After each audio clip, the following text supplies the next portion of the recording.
ملک میں corona virus کے cases میں لگاتار اضافہ ہو رہا ہے اور ہر روز 3 لاکھ سے زیادہ نئے کیسز رپورٹ ہو رہے ہیں۔ مرکزی وزارت صحت کے تازہ اعداد و شمار کے مطابق ہندوستان میں گزشتہ 24 گھنٹوں کے دوران کورونا کے 3,33,533 نئے معاملوں کی تصدیق کی گئی۔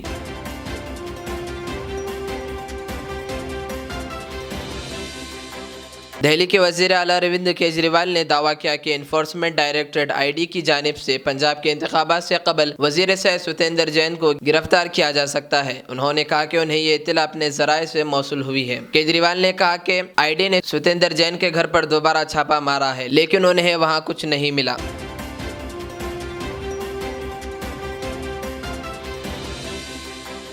دہلی سمیت شمالی ہندوستان کی مختلف ریاستوں میں شدید سردی اور ٹھنڈی ہواؤں سے پریشان لوگوں کو اب بارش کا ستم بھی برداشت کرنا پڑ رہا ہے۔ دہلی میں اس سال جنوری میں اب تک 69.8 ملی میٹر بارش ہوئی ہے۔ اس سے پہلے سال 1995 میں اس مہینے میں اتنی بارش ہوئی تھی۔ اعداد و شمار کے مطابق 1995 کے بعد دہلی میں 1999 میں جنوری میں 79.7 ملی میٹر اور اس کے بعد 1995 میں اس مہینے کے برابر بارش ریکارڈ کی گئی تھی۔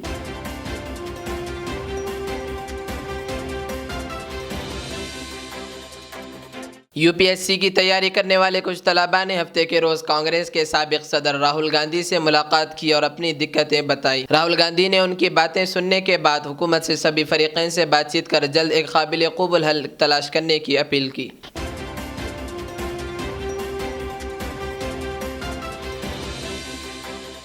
ہندوستان نے اتوار کو جنوبی افریقہ کے خلاف تیسرے اور آخری ون ڈے میچ میں ٹاس جیت کر فیلڈنگ کا فیصلہ کیا۔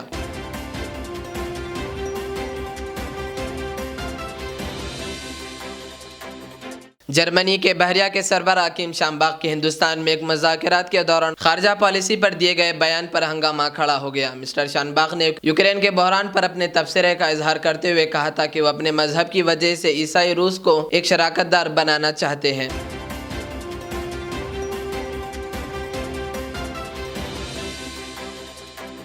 میڈیسن سینس فرنٹیئر نامی امدادی گروپ نے اتوار کو وزارت صحت کے اعداد و شمار کا حوالہ دیتے ہوئے کہا کہ یمن کی سادہ سٹی ریمانڈ جیل پر سعودی قیادت والے اتحاد کے فضائی حملے میں کل صبح سویرے کم از کم 42 افراد ہلاک اور 266 افراد زخمی ہوئے۔ امدادی گروپ نے کہا کہ امدادی اور بچاؤ کام جاری رہنے سے ہلاکتوں کی تعداد بڑھ سکتی ہے۔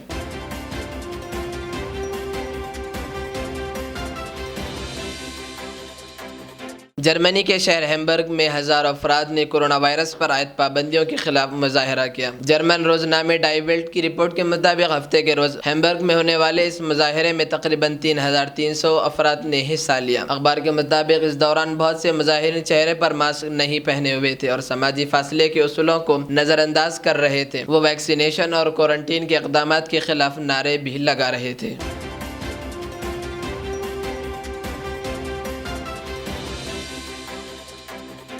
ریاض اسلامک اسکول تعلیمی میدان میں ایک نیا انقلاب۔ اسلامک اور ماڈرن ایجوکیشن کی عظیم درسگاہ 23 سالہ تجربے کے بعد طلبہ اور طالبات کے لیے ریاض اسلامک اسکول پیش کرتا ہے حفظ قرآن، ناظرہ قرآن، قاعدے کے علاوہ نرسری تا 10ویں جماعت تک کی تعلیم کا بہترین نظم۔ بچوں کے لیے ہاسٹل کی سہولت، مستحق طلباء کے لیے خصوصی رعایت، طلباء و طالبات کے لیے علیحدہ کلاسز کے معقول نظم، خصوصی computer classes, hard where and soft where training, بچوں میں تحریری اور تقریری صلاحیتوں کو اجاگر کرنے کے لیے ہفتہ واری پروگرام، قابل اور مشفق اساتذہ کرام کی نگرانی میں بہترین تعلیم نظم۔ صبح 8 بجے تا شام 4:30 بجے داخلے جاری ہیں، اجلت کیجیے۔ Riyaz Islamic school, opposite lane, new SR petrol pump, Vattepally, Hyderabad.